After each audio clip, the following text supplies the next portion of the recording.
श्री गणेश महाराज की जय, सियापति रामचंद्र की जय। तो राम राम दोस्तों, आज हम श्री रामचरितमानस का 13वां विश्राम पढ़ चुके हैं। तो 14वां विश्राम आज पर आएंगे।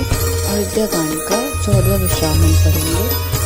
और स्वागत है आपका हमारे चैनल श्री सियाराम 05 पर। और आइए शुरू करते हैं श्री रामचरितमानस के अयोध्या कांड का 14वां अध्याय। 13वें अध्याय में हमने देखा, हमने सुना कि कैसे कैकई की दासी मंत्रा कैकई माता कैकई के बारे को काफ़ी कुछ फैलाती है, फुसलाती है और कैकई उनको अपना हृदय से मानकर उनकी सारी बातों को मानकर कोपभवन में जा बैठती है। और वहाँ पर अपने 2 वचन जो कि दशरथ जी ने उनको कभी वरदान में दिए थे, उन वचनों का उपयोग करने की सोचती है। तो आइए जानते हैं आखिर क्या होता है। तो बोले सियापति रामचंद्र की जय।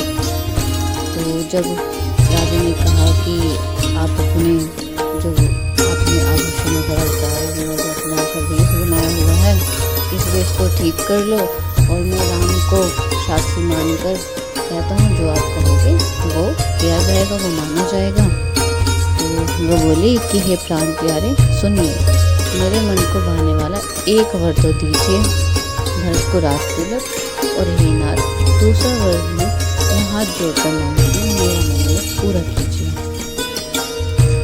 तो तपस्वियों के वेश में विशेष उदासीन भाव से राज्य कुटुंब आदि की ओर से भली भांति उदासीन होकर विरक्त मुनि की भांति राम 14 वर्ष तक वन में निवास करे।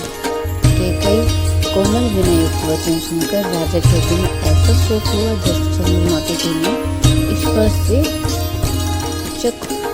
चकवा विकल हो जाता है। तो राजा सहम गए, उनसे कुछ कहते न बना, मानो बात वन में बटेर पर झपटा हो।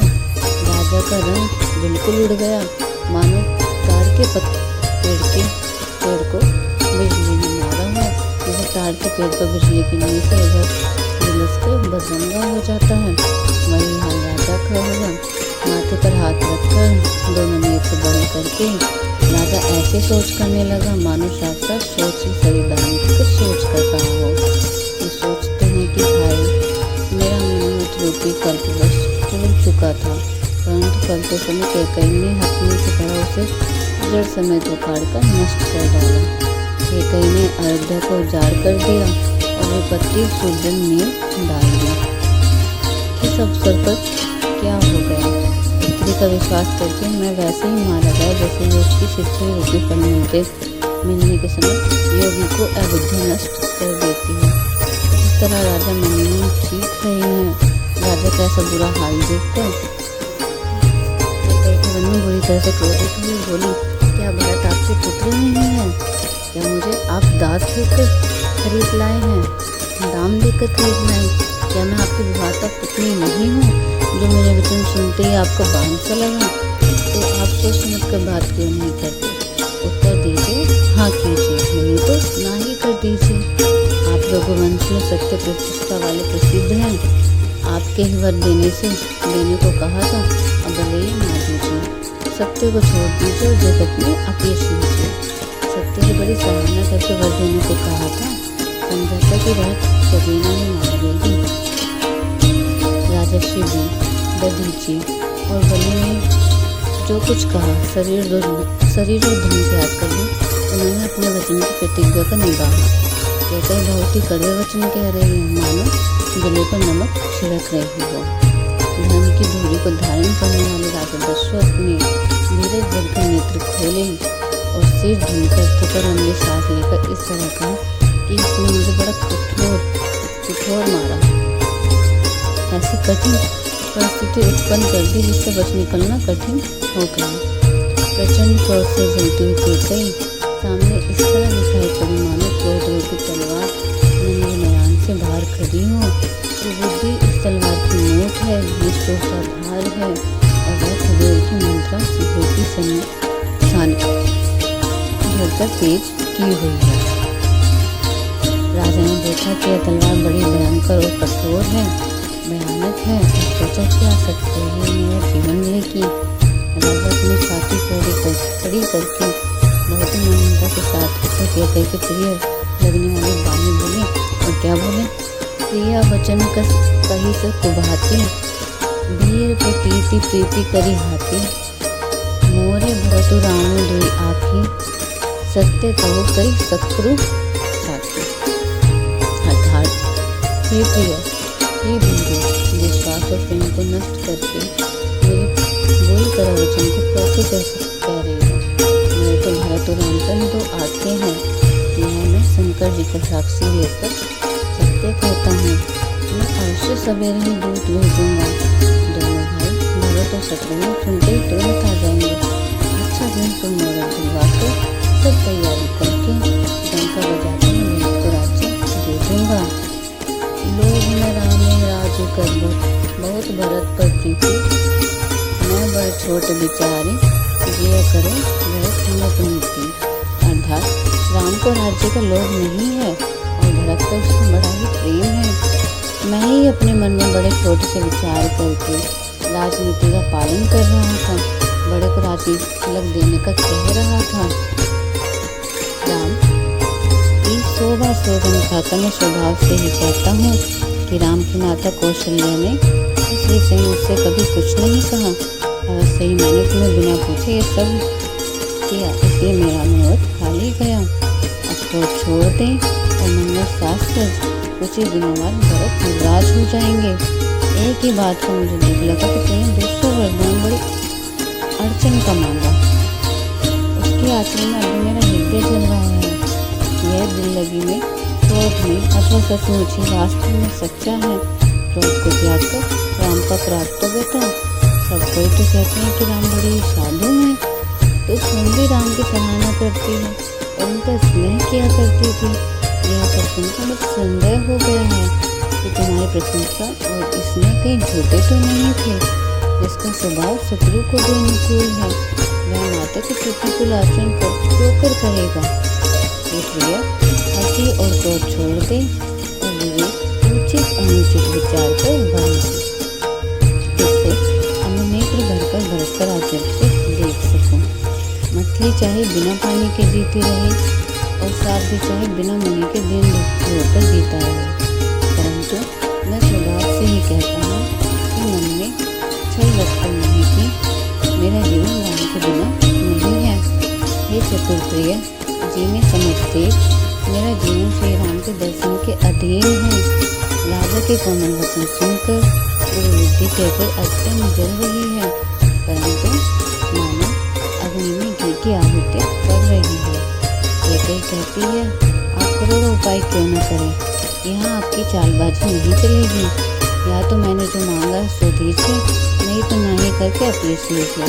मुझे बहुत बखेड़ी नहीं सुहाते। राम साधु है, आप सयाने साधु हैं और राम की माता भी भली है। मैंने सबको पहचान लिया है। कौशल्या मेरे जैसा भला चाहा है, मैं भी साकार करके याद रखने योग्य से वैसा ही फल दूंगी। सवेरा होते ही मुनि का वेश धारण करके यदि राम वन को नहीं जाते तो हे राजन, मन में निश्चय समझ लीजिए कि मेरा मन होगा आपका अपयश होगा।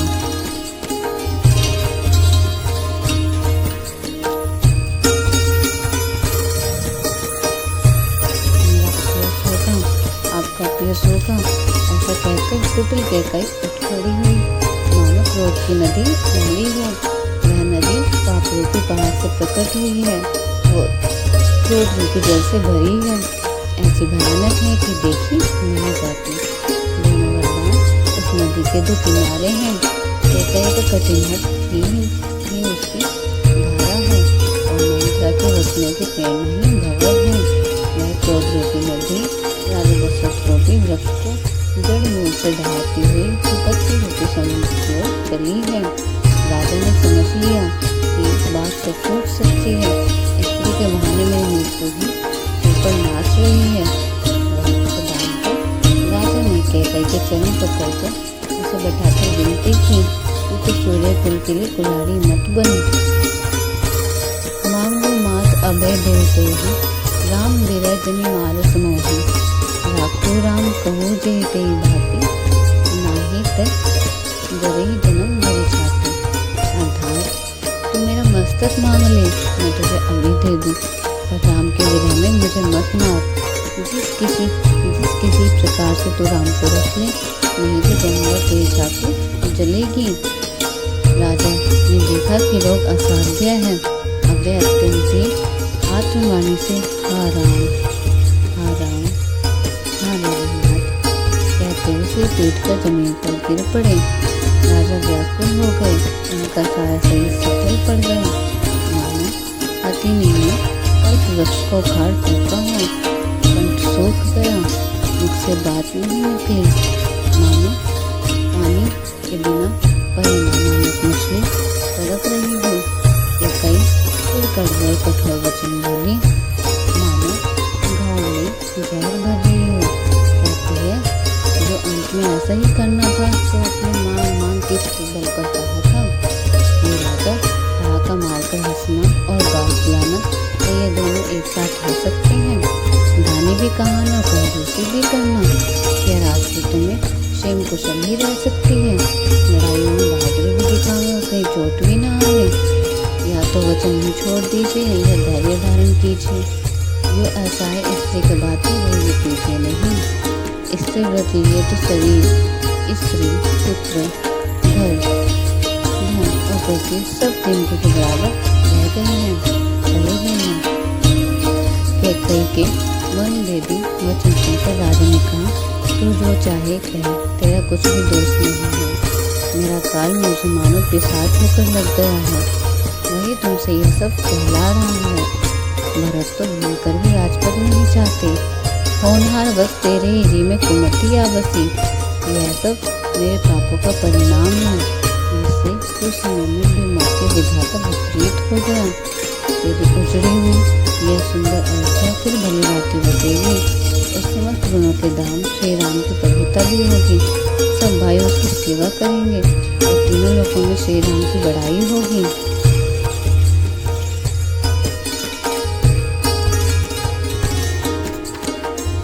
केवल तेरा कलंक और मेरा पछतावा मरने पर भी नहीं मिटेगा, यह किसी तरह नहीं जाएगा। अब तुझे जो अच्छा लगे वही कर। मुँह छिपाकर मेरी आत्मा की ओर चल बैठ, अर्थात मेरे सामने से हट जा, मुझे मुँह न दिखा। मैं हाथ जोड़कर कहता हूँ कि जब तक मैं जीता रहूँ तब तक मुझसे कुछ न कहना, अर्थात मुझसे ना बोलना। अरे अभागी, फिर तू अंत में पछताएगी, जो तू बात के लिए गाय को मार रही है। राजा करोड़ों प्रकार से समझाकर और यह कहकर कि तू सर्वनाश कर रही है, पृथ्वी पर गिर पड़े और कपट करने में चतुर कहकर कुछ बोलते नहीं, मानो मौन होकर मसान जगा रही हो, सुनसान में बैठकर पेट में खुद से भी कर रही हो। राजा राम राम लिख रही है और ऐसे व्याकुल है जैसे कोई पक्षी पंख के बिना बंधुआए है। वे अपने हृदय में मनाते हैं कि सहेरा ना हो और कई जाकर श्री राम जी से बात ना कहे। ये रघुकुल के गुरु बड़े मूल गुरु सूर्य भगवान आप अपना उदय न करें। अयोध्या को देखकर उनके हृदय में बड़ी पीड़ा होगी। राजा की प्रीति और कैकेयी की निष्ठुरता दोनों को ब्रह्मा ने सीमा तक पहुंचकर बनाया है, अर्थात राजा प्रेम की सीमा है और कैकेयी निष्ठुरता की। विलाप करते करते ही राजा को सवेरा हो गया। राजलाल मीना बांसुरी और संग की ध्वनि होने लगी। बात लोग विरोधावली कर रहे हैं और गवैये उनका गान कर रहे हैं। सुनने पर राजा को नाम जैसे लगते हैं। राजा के ये कमल सास कैसे नहीं सुना रहे हैं, जैसे पति के साथ सखी मनाने स्त्री को आभूषण। श्री रामचंद्र के दर्शन दिवाले था, उनका के कारण इस राज्य में किसी को भी नींद नहीं आई।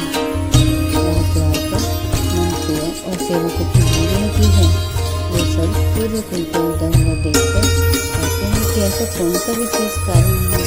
ये व्यक्ति दशरथ जी अभी तक नहीं जागे। राजा नित्य ही रात के पिछले पैर जाग जाया करते हैं, किंतु आज हमें बड़ा आश्चर्य हो रहा है। यह सुमंत जाओ जाकर माता राजा को जगाओ, उनके आगे पाकर हम सब काम करें। तब सुमंत रावण राजमहल में गए और महल को भयानक देखकर वो जाते हुए डर रहे हैं।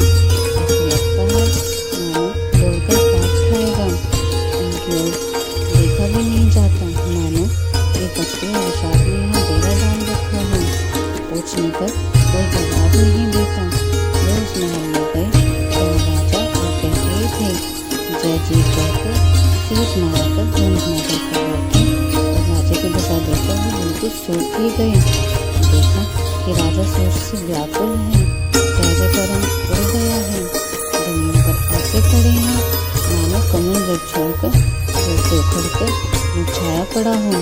मंत्री हमारे डर के कुछ पूछ नहीं सकते। तब अशुभ से भरी हुई और शुभ से विहीन कैकई बोली, राजा को रात भर नींद नहीं आई, इसका कारण जगदीश्वर ही जाने। इन्होंने राम नारायण को सवेरा कर दिया, परंतु इसका भेद राजा कुछ भी नहीं बतलाते। तुम जल्दी राम को बुला लाओ, तब जाकर सब आकर समाचार पूछना। राजा का रुख जानकर सुमित्र दिन चले, समझ गए कि राम ने कुछ कुचाल की है। सुमंत सोच से व्याकुल है, रास्ते पर पैर नहीं पड़ता, आगे बढ़ा नहीं जाता। सोचते हैं राम जी को बुलाकर राजा क्या कहेंगे। किसी तरह हृदय में धीरज धरकर विद्वान कर गए। सब लोग उनके मन को उदास देखकर पूछने लगे। सब लोगों का समाधान करके किसी तरह समझा बुझाकर सुमंत्र वहाँ गए जहाँ सूर्य कुल से तिलक श्री रामचंद्र जी थे। श्री रामचंद्र जी सुमित्र को आते देखा तो पिता के समान समझकर उनका आदर किया। श्री रामचंद्र जी को उनको देखकर और राजा की आज्ञा सुनाकर वे रघुकुल के दीपक श्री रामचंद्र जी को अपने साथ लेवा लाए। श्री रामचंद्र जी मंत्रियों के साथ बुरी तरह से जा रहे हैं, यह देखकर लोग जहाँ तहाँ विषाद कर रहे हैं। रघुकुल मणि रघुवंश मणि श्री रामचंद्र जी को जाकर देखा कि राजा अत्यंत बुरी हालत में पड़े हैं, मानो सिंहनी को देखकर कोई बूढ़ा गजराज सहन कर गिर पड़ा हो। राजा के होठ सूख रहे हैं और सारा शरीर जल रहा है, मानो मणि के बिना साफ दुखी हो रहा हो। पास में क्रोध से भरी कैकई देखा, मानो साक्षात मिट्टी में बैठी हो और दरिया गिर रही हो जीवन की दशरथ जी के। श्री रामचंद्र जी का स्वभाव कोमल और करुणामय है। उन्होंने अपने जीवन में पहली बार यह दुख देखा, इससे पहले कभी उन्हें दुख सुना भी न था। तो भी समय का विचार करके एक दिन मेरे वचन से माता कैकई से पूछा, क्या पूछा? मोहि कहु मातु तात दुख कारण, करे जतन जेहि होई निवारण। सुनो राम सब कारण एहु, राजै तुम पर सने बहुत स्नेहु। हे माता, मुझे पिताजी का दुख का कारण कहो, ताकि जिससे उसका मैं निवारण कर सकूं, दुख दूर कर सकूं, यत्न किया जाए। कैकई ने कहा, हे राम सुनो, सारा कारण यही है कि राजा का तुम पर बहुत स्नेह है। दीन के ही मोह दुई वरदाना, मांगे जो कछु मोहि सुहाना। सो सुनि भयो भूख और सोचु, छाड़ी न सकरे तुम्हार संकोच। अर्थात उन्होंने मुझे 2 वरदान देने को कहा था, मुझे जो कुछ अच्छा लगा वही मैंने मांग लिया। उसे देखकर राजा के हृदय में सोच हो गया, क्योंकि ये तुम्हारा संकोच नहीं छोड़ सकते। सुत स्नेहु हित इति वचन उत, संकट पर मरीषु। सकहु तो आयसु, डरु सीर लेटहु कठिन कलेषु। इधर तो पुत्र का स्नेह है और उधर प्रतिज्ञा। राजा इसी दिन संकट में पड़ गए हैं, यदि तुम कर सकते हो तो राजा की आज्ञा का शिरोधार्य करो, उनके कठिन कलेश को मिटाओ। क्या कहिए बेधड़क बैठी ऐसी कड़वी वाणी कह रही है, जिसे सुनकर सुन कठोरता भी अत्यंत व्याकुल हो गई। जीव धनुष है, वचन बहुत ही तीर है और मानो राजा ही कोमल निशाने के समान है।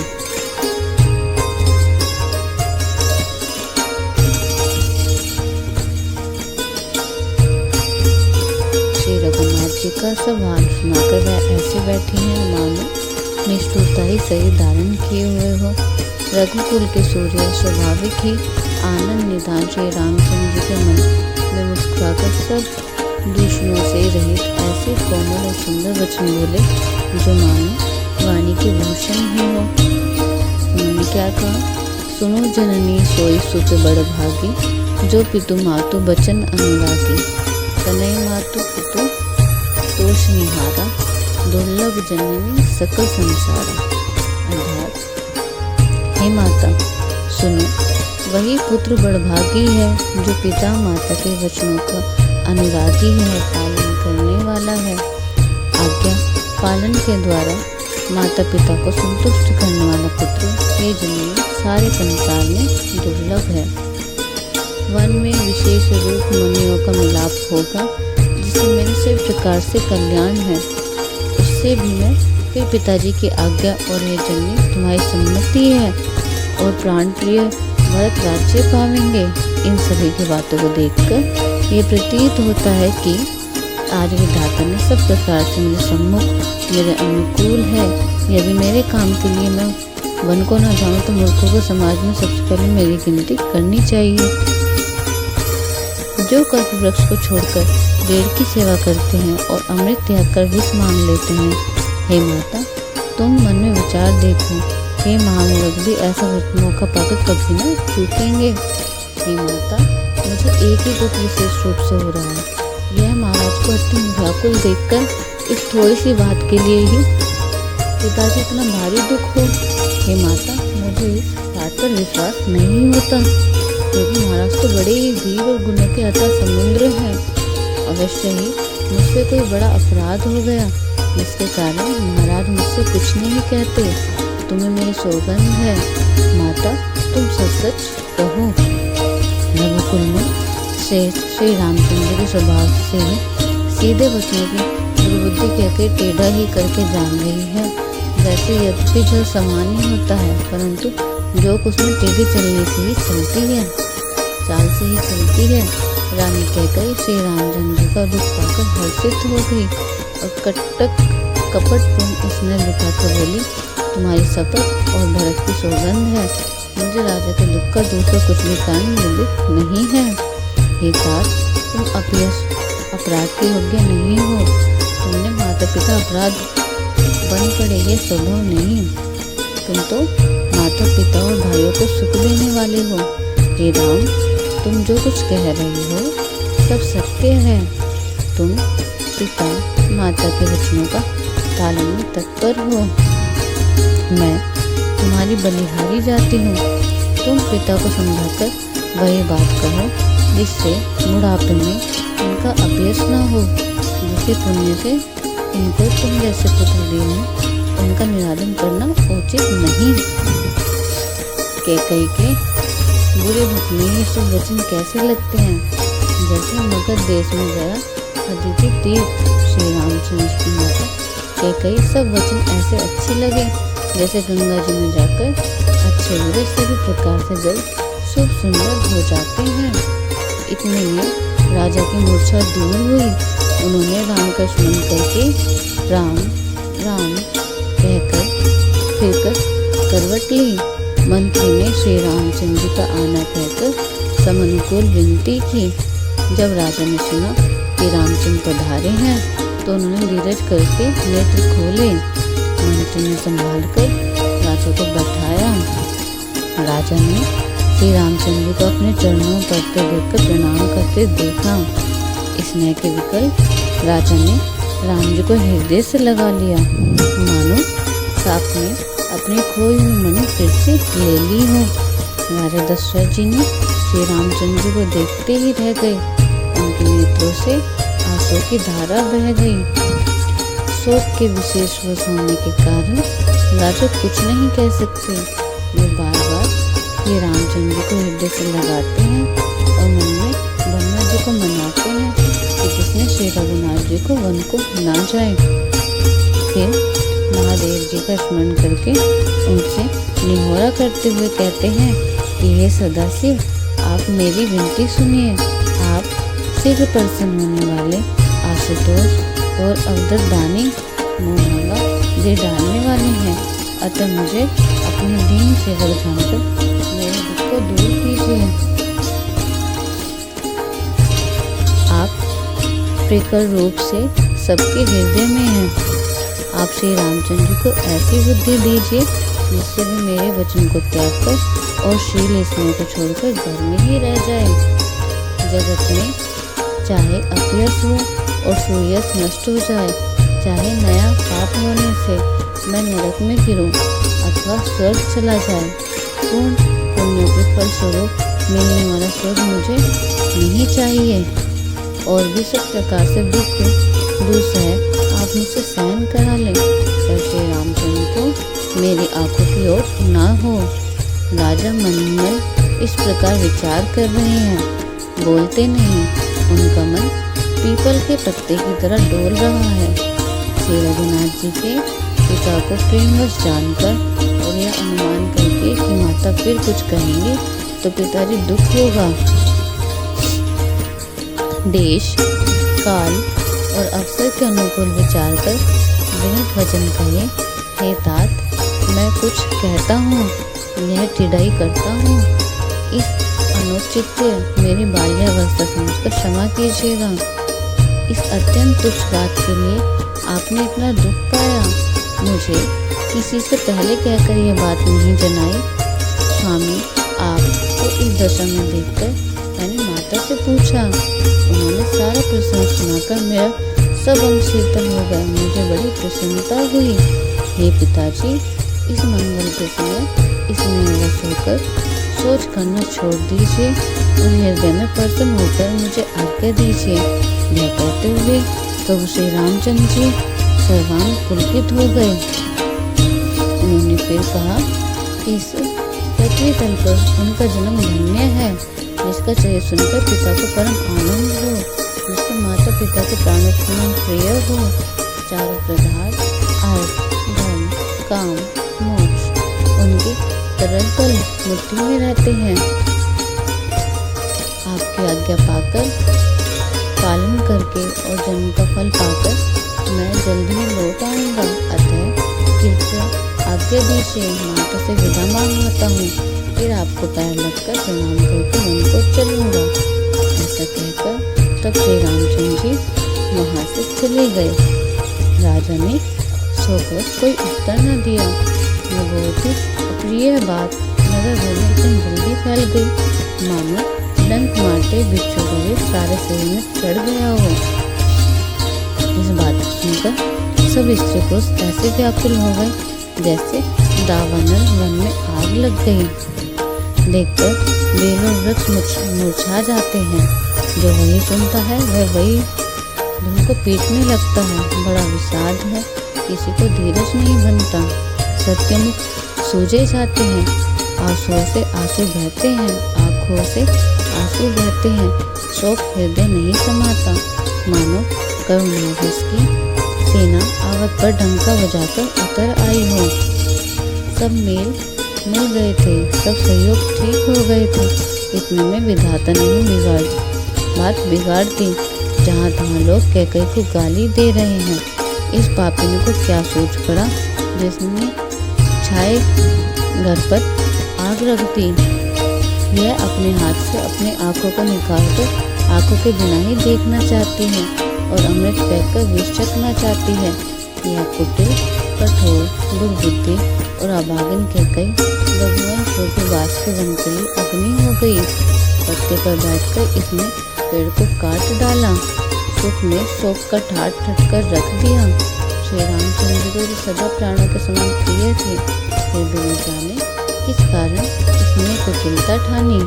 कभी सत्य ही कहते हैं कि स्त्री का स्वभाव सब प्रकार से पकड़ने में न आने योग्य अथाह और भेद करा होता है। अपनी परछाई भले ही पकड़ जाए और भाई स्त्रियों की चाल नहीं जानी जाती। आग क्या नहीं जला सकती, समुद्र में क्या नहीं समा सकता, अबला कहानी वाली प्रबल स्त्री जाति क्या नहीं कर सकती, और जगत में काल किसी को नहीं खाता। विधाता ने यह क्या सुनाकर क्या सुना दिया। और क्या दिखाकर अब क्या ही दिखाना चाहता है। एक कहते हैं कि राजा ने अच्छा नहीं किया, बुद्धि कैकई के विचार कर वर नहीं दिया। जो हट करके कैकई ने बात को पूरा करने पर अड़े रही, स्वयं सब दुखों के पात्र हो गए। स्त्री के विशेष वश होने के कारण मानो उनका ज्ञान और गुण जाता रहा। एक दूसरे को जो धन की मर्यादा जानते हैं और सयाने हैं, वे राजा को दोष नहीं देते। ये शिबी, दधीची और हरिश्चंद्र की कथा एक दूसरे को बखान कर कहते हैं। कोई इसमें भरत की सम्मति बताते हैं, कोई एक सुनकर उदासीन भाव से रह जाते हैं, कुछ बोलते नहीं। कोई हाथ से कान मूंदकर जेब को दांतों तले दबाकर कहता है कि यह बात झूठ है, ऐसी बात कहने से उनको पुण्य नष्ट हो जाएंगे। भरत जी तो श्री राम जी के प्राण के समान प्रिय हैं। चंद्रमा चाहे शीतल किरणों की जगह आपको चिरंगारियां बरसाने लगे और अमृत चाहे जिसके समान हो जाए, परंतु भरत स्वप्न में भी कभी श्री रामचंद्र के विरुद्ध कुछ नहीं कहेंगे। कोई एक विधातों को दोष देते हैं जिसने अमृत दिखाकर विष दे दिया। नगर भर में खलबली मच गई, सब प्रकार से सोच हो गया, हृदय में दूसरा जलन हो गई, आनंद उत्साह मिट गया। ब्राह्मणों की स्त्रियां कुलनी माननीय बड़ी भूली और जो कैकई की परम प्रिय थी, उनके सील की सराहना करके उन्हें सीख देने लगी और उनको उनके वचन बांध के समझने लगते हैं। वे कहती हैं, तुम तो सदा कहा करती थी कि श्री रामचंद्र के समान तुमको भरत भी प्यारे नहीं। इस बात को सारा जगत जानता है। श्री रामचंद्र जी पर तो तुम स्वाभाविक ही स्नेह करती रही हो, आज किस अपराध से उन्हें वन देती हो? तुमने कभी छोटी या डांट नहीं किया। सारा देश तुम्हारे प्यारे और विश्वास को जानता है। अब कौशल्या ने तुम्हारा कौन सा बिगाड़ कर दिया जिसके कारण तुमने सारे नगर पर वज्र गिरा दिया? क्या सीता जी अपने पति श्री रामचंद्र का साथ छोड़ देंगे? क्या लक्ष्मण जी श्री रामचंद्र के बिना घर रह सकेंगे? क्या भरत जी श्री रामचंद्र के बिना अयोध्यापुरी राज्य भोग सकेंगे? और क्या श्री रामचंद्र जी बिना जीवित रह सकेंगे? अर्थात न सीता जी यहाँ रहेंगे, न लक्ष्मण जी रहेंगे, न भरत राज्य करेंगे और न राजा ही जीवित रहेंगे। सब उजाड़ हो जाएगा। हृदय में ऐसा विचार कर तो छोड़ दो, शोक और कलम की कोठी मत बनो। भरत को अवश्य भी युवराज पद दे दो और श्री रामचंद्र जी को वन में क्या काम है? श्री रामचंद्र जी राज्य के भूखे नहीं हैं, वे धन की धूरी को धारण करने वाले और विषय रस के रुख वाले हैं, अर्थात उनमें विषय शक्ति है ही नहीं। इसलिए तुम ये शंका न करो कि श्री राम जी वन न गए तो भरत के राज्य में विघ्न पड़ेगा। इतने पर भी मन न माने तो तुम राजा से दूसरा ऐसा वर ले लो कि श्री राम घर छोड़कर गुरु के घर रहें। जो तुम अपने कहने पढ़ने चलोगी तो तुम्हारे हाथ कुछ न लगेगा। यदि तुमने कुछ हंसी की तो इस प्रकट में कहकर जना दो कि मैंने जिंदगी की है। राम सही का पुत्र क्या वन के योग्य है? यह सुनकर लोग तुम्हें क्या कहेंगे? जल्दी उठो और वही उपाय करो जिस उपाय से शोक और कलंक का नाश हो।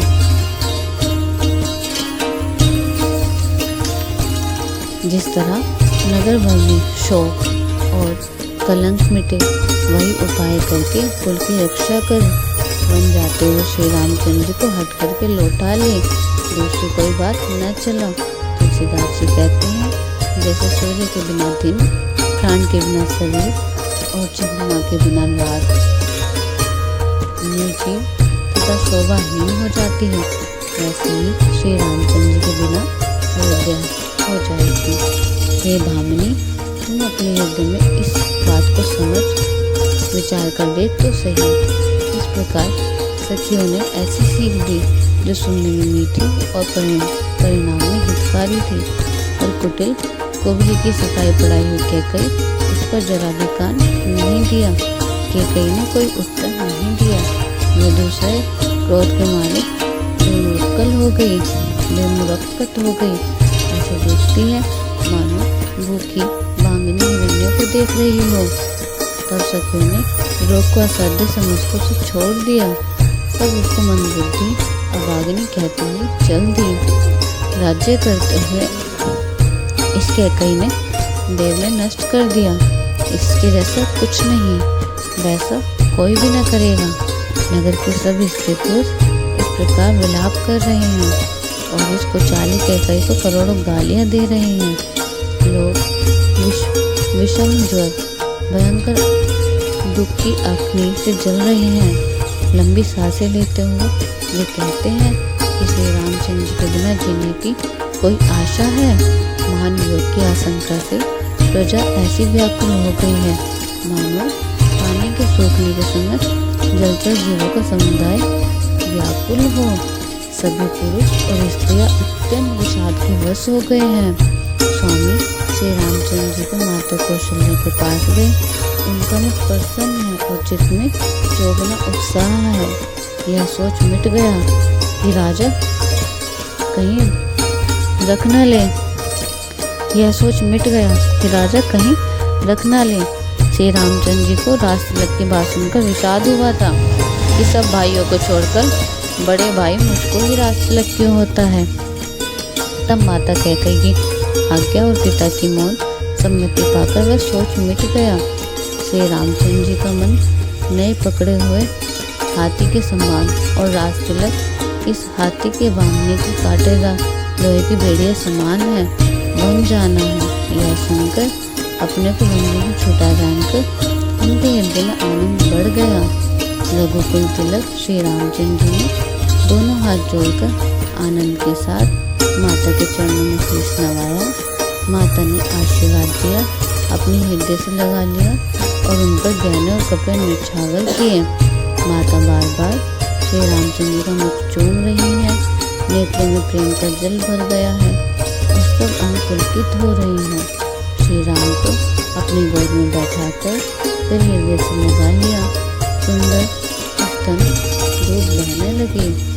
उनका प्रेम और महान आनंद कुछ कहा नहीं जाता, मानो कंगाल ने कुबेर का पद पा लिया हो। बड़े आदर के साथ सुंदर मुख देखकर माता मधुर वचन बोली, हे तात, माता बलिहारी जाती है, कहो यह आनंद मंगलकारी लग्न कब है जो मेरे पुण्यशील और सुख की सुंदर सीमा है और जन्म लेने के लाभ की पुण्यतम अवधि है, और जिस लगन को सभी स्त्री पुरुष अत्यंत व्याकुलता से इस प्रकार चाहते हैं जिस प्रकार प्यासे से चातक और चाटकी शरद ऋतु के स्वाति नक्षत्र की वर्षा को चाहते हैं।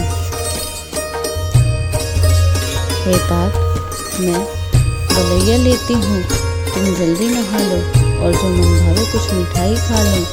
भैया, तब पिता के पास जाना बहुत देर हो गई है। माता बलिहारी जाती है।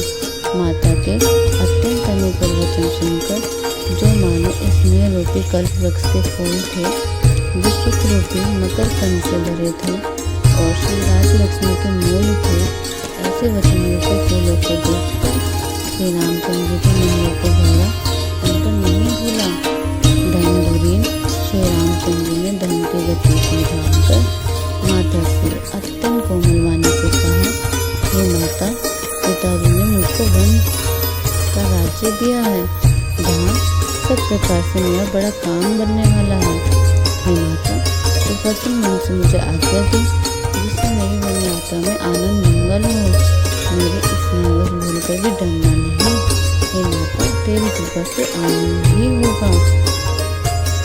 14 वर्ष वन में रहकर पिता के वचनों का प्रमाणित सत्य का फिर लौटकर तेरे चरणों में दर्शन करूंगा, तो मन को दुखी न कर।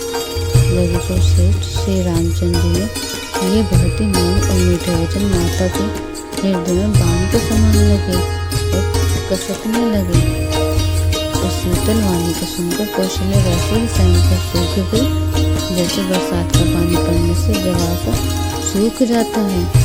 हृदय का विषाद कुछ कहा नहीं जाता, मानो सिंह की गर्जना सुनकर भूमि विकल हो गई हो। नेत्रों में जल भर आया, शरीर थर-थर कांपने लगा, मानो मछली मांझा पहली वर्ष का प्रेम खाकर बदहवास हो गई हो।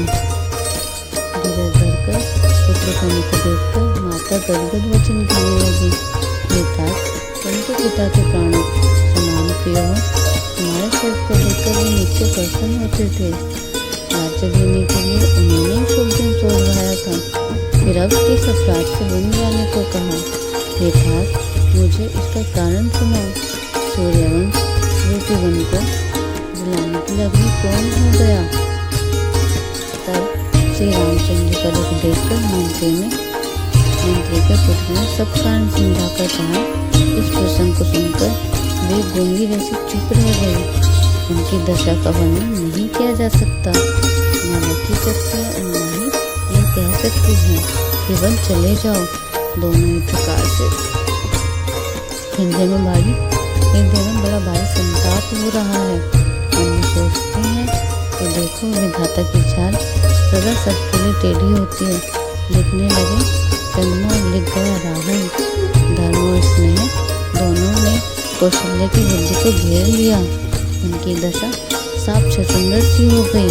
वो सोचने लगी कि यदि मैं हट करके पुत्र को रख लेती हूँ तो धन जाता है और भाइयों में विद्रोह होता है, विरोध होता है, और यदि वन जाने को कहती हूँ तो बड़ी हानि होती है।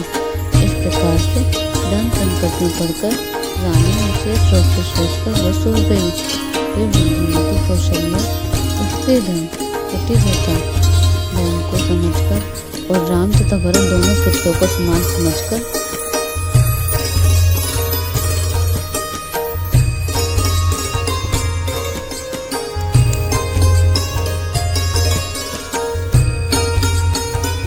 सरल स्वभाव वाली श्री रामचंद्र की माता बड़ा धीरज धरकर वचन बोली, हे तात, मैं बलिहारी जाती हूँ, तो उसमें तुमने अच्छा किया। पिता की आज्ञा का पालन करना ही सब धर्मों का शिरोमणि धर्म है। राज्य देने का कहकर वन दे दिया, उसका मुझे लेश मात्र भी दुख नहीं है। दुख तो इस बात का है कि तुम्हारे बिना भरत को, महाराज को और प्रजा को बड़ा भारी कलेश होगा। हे तात, यदि केवल पिता की ही आज्ञा हो तो पिता से बड़ी जानकर वन को मत जाओ, किंतु यदि माता पिता दोनों ही वन जाने को कहा हो तो वन तुम्हारी सैकड़ों अयोध्या के समान है। वन के देवता तुम्हारे पिता होंगे और वन देवियाँ माता होंगी। माता पशु पक्षी तुम्हारे चरण कमलों के सेवक होंगे। राजा के लिए अंत में तो वनवास करना उचित ही है। केवल तुम्हारी सुकुमार अवस्था देखकर हृदय में दुख होता है। हे रघुवंश के तिलक, वन बड़ा भाग्यवान है और वह अवध अभागी है जिसे तुमने त्याग दिया। हे पुत्र, यदि मैं कहूँ कि मुझे भी साथ ले चलो तो तुम्हारे हृदय में स्नेह होगा कि माता इसी बहाने मुझे रोकना चाहती हैं। हे पुत्र, तुम सभी के परम प्रिय हो, प्राणों के प्राण और हृदय के जीवन हो। वही प्राणोद्धार तुम कहते हो कि माता मैं वन को जाऊं और तुम्हारे वचनों को सुनकर बैठी पछताती हूँ। ये सोचकर झूठा इसमें बढ़ाकर मैं हट नहीं करती। बेटा, मैं बलैया लेती हूँ, माता के नाते मानकर मेरी सुध भूल न जाना। हे गोसाई, सब देव और पितर तुम्हारी वैसी ही रक्षा करें जैसे पलके आंखों की रक्षा करते हैं। तुम्हारे वनवास की अवधि 14 वर्ष। जल है, प्रियजन और कुटुंब मछली है। तुम दया की खान और धन की डोरी को धारण करने वाले हो। ऐसा विचार कर वही उपाय करना जिसमें सबकी जीत तुम आए हो। मैं बलिहारी जाती हूँ, तुम सेवकों, परिवार वालों और नगर भर को अनाथ करके सुखपूर्वक वन को जाओ। आज सबके पुण्यों का फल पूरा हो गया। कठिन काल तुम्हारे विपरीत हो गया। इस प्रकार बहुत विलाप करके और अपने को परम अभागिनी जानकर माता श्री रामचंद्र के चरणों में लिपट गई। हृदय में भयानक दुख से संताप छा गया। सब उस समय के विलाप का वर्णन नहीं किया जा सकता था। श्री रामचंद्र ने माता को उठाकर हृदय से लगा लिया और फिर कोमल वचन कहकर उन्हें समझाया और कहा। उसी समय यह समाचार सुनकर सीता जी अकुला उठी और और सास के पास जाकर उनके दोनों चरण कमलों की वंदना कर सिर नीचे रख कर बैठी रही। सास ने कोमल वाणी से आशीर्वाद दिया। वे सीता जी को अत्यंत सुकुमारी देखकर व्याकुल हो उठी। रूप की राशि और पति के साथ पवित्र प्रेम करने वाली सीता जी नीचे मुझसे बैठी सोच रही हैं। जीवननाथ प्राणनाथ बनकर चलना चाहते हैं। ऐसे किसी पुण्यवान से उनका साथ होगा। शरीर और प्राण दोनों साथ जाएंगे। ये केवल प्राण ही तो उनका साथ होगा। विधाता की कन्या कुछ गाली नहीं जाती। सीता ने अपने सुंदर चरणों को नख से मजबूत रेद रही है। ऐसा करते समय मित्रों को जो मधुर शब्द हो रहा है कभी उसको इस तरह वर्णन करता है कि मानो प्रेम में सोकर मुझे यह विनती कर रही है कि सीता जी के चरण कभी हमारा त्याग न करें। सीता जी सुंदर नेत्रों में जल बहा रही हैं। उनकी यह दशा देखकर श्री रामचंद्र जी की माता कौशल्या बोली, हे तात सुनो, सीता अत्यंत सुकुमारी है तथा सास ससुर कुटुंबी सभी की प्यारी है। उनके पिता जनक जी राजाओं के शिरोमणि है। ससुर सूर्य कुल के सूर्य है। पति सूर्य कुल रूपी कुंभ पर खाने वाले चंद्रमा और गुण के रूप के भंडार है। फिर मैंने रूप की रानी, रूप की राशि, सुंदर गुण और शील वाले प्यारे पुत्र वधू पाई है। मैंने इस जानकी को आंखों की पुतली बनाकर इससे प्रेम लगाया है और अपने प्राण इसमें रखे हैं। इन्हें कल्पलता के समान मैंने बहुत तरह से बड़े लाड़ चाव के साथ इसमें रूपी जल से सींचकर पाला है। अब इस लता के फल में फूलने का समय विधाता वाम हो गए। कुछ जाना नहीं जाता कि इसका क्या परिणाम होगा। सीता ने पलंग के ऊपर गोद और हिलोले छोड़कर कठोर पृथ्वी पर कभी पैर नहीं रखा। मैं सदा संजीवनी जड़ी के समान सावधानी से इसकी रखवाली करती रही हूँ। कभी दीपक की बत्ती हटाने को भी नहीं कहती। वही सीता अपना साथ वन चलना चाहती है। ये रघुनाथ इसे क्या आज्ञा होनी चाहिए। चंद्रमा की तुलना से अमृत चाहने वाली चकोरी सूर्य की ओर आग किस प्रकार मिला सकती है। हाथी, सिंह, राक्षस आदि अनेक दुष्ट जीव जंतु वन में विचरते रहते हैं। ये पुत्र क्या विष की वाटिका में सुंदर सुंदर ब्यूटी शोभा पा सकती है। वन के लिए तो ब्रह्मा जी ने विश्व सुखों को न जानने वाले कौल और झीलों की लड़कियों को रचा है। वन का पत्थर के समान कीड़े मकोड़े जैसा कठोर स्वभाव है। उन्हें वन में कभी कोई कलेश नहीं होता। परंतु तपस्वियों की स्त्री वन में रहने योग्य है अथवा तपस्वियों की स्त्री वन में रहने योग्य है। वन तपस्या के लिए सब भोग तस्वीरें हैं। हे पुत्र, जो तस्वीर के बंदरों को देखकर डर जाती है वे सीता वन में किस प्रकार रह सकेंगी।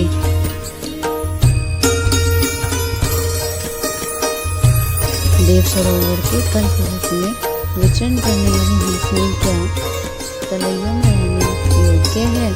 ऐसा विचार कर जैसे तुम्हारी आज्ञा हो मैं जानकी को वैसे ही शिक्षा दी। माता कहती है यदि सीता घर में रहे तो मुझको बहुत सहारा हो जाए। श्री रामचंद्र ने माता की क्रियाएं सुनकर जो मानो शील और स्मृति अमृत से सनी हुई थी विवेक में यह वचन कहकर माता को संतुष्ट किया। वे वन के गुण दोष प्रकट करके जानकी जी को समझाने लगे। तो बोले श्री राम जी की जय, सियापति रामचंद्र की जय।